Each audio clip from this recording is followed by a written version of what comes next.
Hello everyone.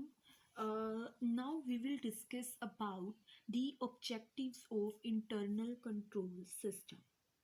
ठीक है।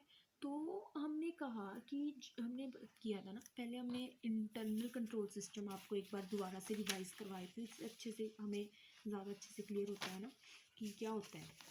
तो हमने जो ये किए इसके नोट्स आप बना लो, मैंने मतलब नोट्स के वाइज आपको बनवा रही हूँ ना, वो अच्छे से आपका भी मतलब पॉइंट टू पॉइंट आपको समझ आता रहेगा कि इंटरनल कंट्रोल है। इंटरनल कंट्रोल मतलब ये हमारी जो ऑर्गेनाइजेशन है, ठीक है, ये मतलब सारे कंट्रोल को, जैसे मैनेजमेंट सिस्टम होता है, ठीक है, कोई ऑर्गेनाइजेशन कोई बिजनेस शुरू हुआ उसका मैनेजमेंट है, उसकी एक मैनेजमेंट होती है। तो ये जो इंटरनल कंट्रोल सिस्टम है ये हर चीज़ का कंट्रोल रखता है, ऑर्गेनाइजेशन की पूरी कंट्रोल एक कवर रखता है, ठीक है। तो यही कहा इन्होंने, internal control covers the control of whole management system, ठीक है, कि मतलब ये इसके काफ़ी मतलब कंट्रोल होता है, ठीक है, जो बिजनेस में रखा रहता है, जिससे जो काम है ये चीज़ पता करा जाए काम सही मायने सही अच्छे से हो रहा है, फ्लो से हो रहा है, और इकोनॉमिक है कि हमें मतलब लॉस तो नहीं हो रहा ज़्यादा बिना फालतू, ये सारी चीज़ें चेक की जाती हैं, ठीक है। तो ये है इंटरनल कंट्रोल। अब हम इसके ऑब्जेक्टिव्स पे आ गए थे, ठीक है, कि इसका पर्पस क्या होता है हम वो डिस्कस करेंगे।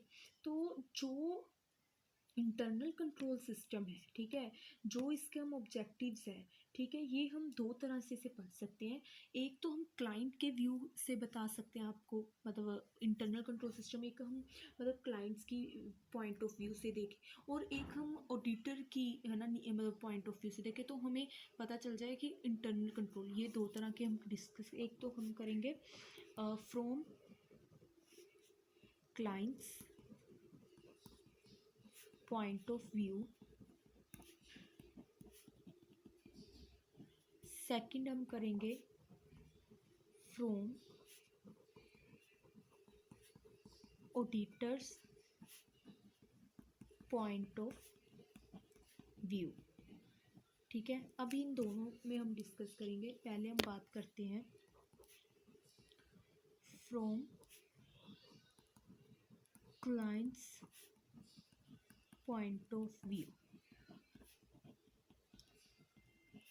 ठीक है, पहले हम इसकी पॉइंट ऑफ व्यू से हम बात करेंगे क्लाइंट के, ठीक है। अब जो क्लाइंट के पॉइंट ऑफ की बात है कि cost benefit analysis is applied by management, कि जो कॉस्ट का में जो बेनिफिट है वो सारी चीज़ें चेक करना मैनेजमेंट द्वारा अप्लाई की जाते हैं, कि जिससे है ना मतलब एक हम मतलब सेलेक्ट कर सकें कंट्रोल करने के पर्टिकुलर मेथड, है ना, and its applicability to the business conditions, मतलब जो मैनेजमेंट द्वारा एक मतलब कॉस्ट बेनिफिट एनालिसिस यूज़ किया जाता है, जिससे ठीक है वो एक पर्टिकुलर कंट्रोल को सिलेक्ट करें और बिजनेस की कंडीशंस के अकॉर्डिंग उसको अप्लाई करें, ठीक है। तो जो हम मतलब सेलेक्ट करते हैं मेथड, तो हम इंटरनल कंट्रोल सिस्टम है ना, इंटरनल कंट्रोल सिस्टम को हम सेलेक्ट करते हैं।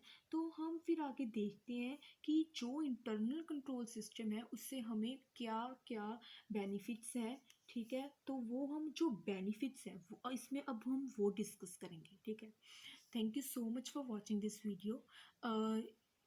Its explanation we will discuss in next video.